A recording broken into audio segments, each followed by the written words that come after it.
ನೋಡಿ, ಇವತ್ತು ಈಗಾಗಲೇ ತಾವೇ ತೋರಿಸಂಗೆ ಒಂದು ವಿಡಿಯೋನೇನೋ ಮಾಹಿತಿ ಬಂದಿದೆ. ನಾನು ವಿಡಿಯೋ ರಿಲೀಸ್ ಮಾಡಿರ್ತಕ್ಕಂಥ ಕಾಂಗ್ರೆಸ್ ಪಾರ್ಟಿಗೆ ಭಾಳ ಸ್ಪಷ್ಟವಾಗಿ ಕೇಳಕ್ಕೆ ಇಚ್ಛೆ ಪಡ್ತೀನಿ. ಇವತ್ತು ಈ ವಿಡಿಯೋ ಯಾವ ಸಂದರ್ಭದಲ್ಲಿ ಆಗಿತ್ತು, ಯಾವ ಇಯರ್ನಲ್ಲಿ ಈ ವಿಡಿಯೋ ಆಗಿತ್ತು ಅನ್ನುವಂಥದ್ದನ್ನು ಕೂಡ ಅವರು ಸ್ಪಷ್ಟೀಕರಣ ಕೊಡಲಿ.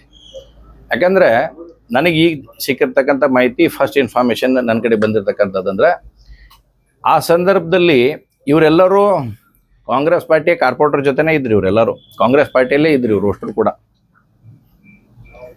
ಇತ್ತೀಚಿನ ವಿಡಿಯೋ ಅಲ್ಲಿ ಬಂದಿದ್ದು ಅವರೆಲ್ಲರೂ ಕಾಂಗ್ರೆಸ್ ಪಾರ್ಟಿ ಸಹಯೋಗದಲ್ಲಿ ಇದ್ದಂಥ ಸಂದರ್ಭದಲ್ಲೇ ಆಗಿರ್ತಕ್ಕಂಥ ಘಟನೆ. ಹಾಗಾದರೆ ಕಾಂಗ್ರೆಸ್ ಪಾರ್ಟಿಯ ಏನು ವಿಡಿಯೋನ ಬಿಡುಗಡೆ ಮಾಡ್ಯಾರ, ಕಾಂಗ್ರೆಸ್ ಪಾರ್ಟಿ ಏನು ನಾಯಕರಿದ್ದಾರ, ಈ ಕೃತ್ಯಕ್ಕೆ ಅವರು ಭಾಗಿನ ಅಂತಕ್ಕಂಥದ್ದು ಮುಂದಿನ ಪ್ರಶ್ನೆ ಬರುತ್ತೆ. ಹೊಳ್ಳಿ ವಾಪಸ್ ನಮಗೆ ಭಾರತೀಯ ಜನತಾ ಪಾರ್ಟಿ ಭಾಳ ಸ್ಪಷ್ಟವಾಗಿ ನಾವು ಸ್ಪಷ್ಟತೆಯನ್ನು ಹೊಂದಿದ್ದೇವೆ. ನಮ್ದು ಇರ್ತಕ್ಕಂಥ ಸಂಗತಿ, ಮೊನ್ನೆ ಏನು ಅವಮಾನವಾಗಿ ನಡೆದುಕೊಂಡಿದ್ದಂಥ ರೀತಿ ಇತ್ತು, ಅದಕ್ಕೆ ಮಾತ್ರ ನಾವು ಇವತ್ತು ಸ್ಪಷ್ಟವಾಗಿ ಹೇಳಿದ್ದೇವೆ. ನಾನು ಮೊನ್ನೆನೂ ಕೂಡ ಭಾಳ ಸ್ಪಷ್ಟವಾಗಿ ಹೇಳಿದ್ದೇನೆ. ಪೊಲೀಸ್ ಕಮಿಷನರ್ ಹೇಳಿದ್ರು ಅವ್ರ ಮೇಲೆ ಇನ್ನೂ 7-8 ಕೇಸ್ ಅದಾವ ಅಂತಕ್ಕಂಥದ್ದು ಹೇಳಿದಾರ. ಕಾಯ್ದೆ ಕಾನೂನು ಅನ್ನೋಂಥದ್ದನ್ನು ಎಲ್ಲರಿಗೂ ಒಂದೇ ಇರುತ್ತೆ. ನೀವು ಕಾನೂನು ಅಡಿಯಲ್ಲಿ ಅವ್ರಿಗೆ ಶಿಕ್ಷೆ ಆಗಲಿ, ನಮ್ದೇನು ಅಭ್ಯಂತರ ಇಲ್ಲ. ನಾವೇನು ಅದ್ರ ಬಗ್ಗೆ ಏನು ಹೋರಾಟ ಮಾಡುವಂಥ ಪ್ರಶ್ನೆನೂ ಇಲ್ಲ. ಮೊನ್ನೆ ನಡೆದಿರ್ತಕ್ಕಂಥ ಘಟನೆಗೆ ಮಾತ್ರ ನಾವು ಅದನ್ನು ಸ್ಪಷ್ಟವಾಗಿ ಹೇಳಿದ್ದೇವೆ. ಉಳಿದಿರ್ತಕ್ಕಂಥ ವಿಷಯಗಳ ಬಗ್ಗೆ ಕಾನೂನು ಐತಿ, ಇತ್ಯಾದಿಗಳದ ಕೋರ್ಟ್ಗಳದ, ಅಲ್ಲಿ ಏನಾಗುತ್ತೆ ಆಗಲಿ.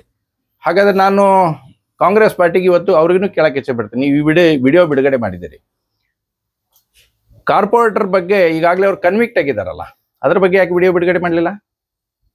ನಿಮ್ಮದೇ ಆಗಿರ್ತಕ್ಕಂಥ ಪಾಲಿಕೆ ಸದಸ್ಯರು ಸುವರ್ಣ ಅವರು, ನಿಮ್ಮ ಪಾಲಿಕೆ ಸದಸ್ಯರಾಗಿರ್ತಕ್ಕಂಥ ಸುವರ್ಣ ಅವರು ಕನ್ವಿಕ್ಟ್ ಆಗಿದ್ದಾರ, ಕೇಸ್ನಲ್ಲಿ ಕನ್ವಿಕ್ಟ್ ಆಗಿದ್ದಾರ, ದೋಷಿ ಅಂತ ಆಗಿದ್ದಾರ.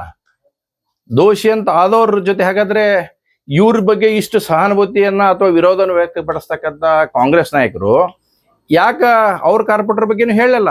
ನಮ್ಮ ಕಾರ್ಪೊರೇಟರು ಕನ್ವಿಕ್ಟ್ ಆಗಿದಾರ, ಯಾಕೆ ಹೆಸರು ಕನ್ವಿಕ್ಟ್ ಆಗಿದಾರ? ಈಗ ಬಹಳ ಬಂದ್ಬಿಡ್ತು ಅವ್ರ ಮ್ಯಾಗ, ಎಲ್ಲ ಪ್ರೇಮ ಪ್ರೀತಿ ಎಲ್ಲ ಬಂತು. ಆದ್ರೆ ಯಾಕೆ ಬರ್ತಾ ಇಲ್ಲ ಇವತ್ತು? ಅದ್ರ ಬಗ್ಗೆ ಯಾಕೆ ಚಕಾರವನ್ನು ಎತ್ತಾ ಇಲ್ಲ? ಅದ್ರ ಬಗ್ಗೆನೂ ಕೂಡ ಯಾವಾಗ್ಲೂ ಒಂದು ನಾಣ್ಯಕ್ಕೆ 2 ಮುಖ ಇದ್ದೇ ಇರ್ತೈತಿ. ಅದನ್ನು ನೋಡ್ಕೊಂಡು ತಿಳ್ಕೊಂಡು ಮಾತಾಡುವಂಥ ಪ್ರಯತ್ನವನ್ನು ಅವ್ರು ಮಾಡ್ಬೇಕನ್ನುವಂಥದ್ದನ್ನ ಕಾಂಗ್ರೆಸ್ ನಾಯಕರಿಗೆ ನಾನು ಭಾಳ ಸ್ಪಷ್ಟವಾಗಿ ಹೇಳಕ್ಕೆ ಇಚ್ಛೆಪಡ್ತೀನಿ. ನಮ್ಮದು ಭಾರತೀಯ ಜನತಾ ಪಾರ್ಟಿ ಭಾಳ ಕ್ಲಿಯರ್ ಕಟ್ ನಾವು ಕನ್ಸರ್ನ್ ಇದ್ದಿದ್ದು, ಮೊನ್ನೆ ನಡೆದಿರ್ತಕ್ಕಂಥ ಘಟನೆಗೆ ನಾವು ಸಂಪೂರ್ಣವಾಗಿ ವಿರೋಧ ಮಾಡೀವಿ, ಈಗೂ ವಿರೋಧ ಮಾಡ್ತೇವೆ. ಅದರಲ್ಲಿ there is no any changes. Tool kit ಅನ್ನತಕ್ಕಂಥ ಶಬ್ದ ಬರೋದು ಕಾಂಗ್ರೆಸ್ ಪಾರ್ಟಿಗೆ. Congress is a tool kit ಇದಂದ್ರೆ ಕಾಂಗ್ರೆಸ್.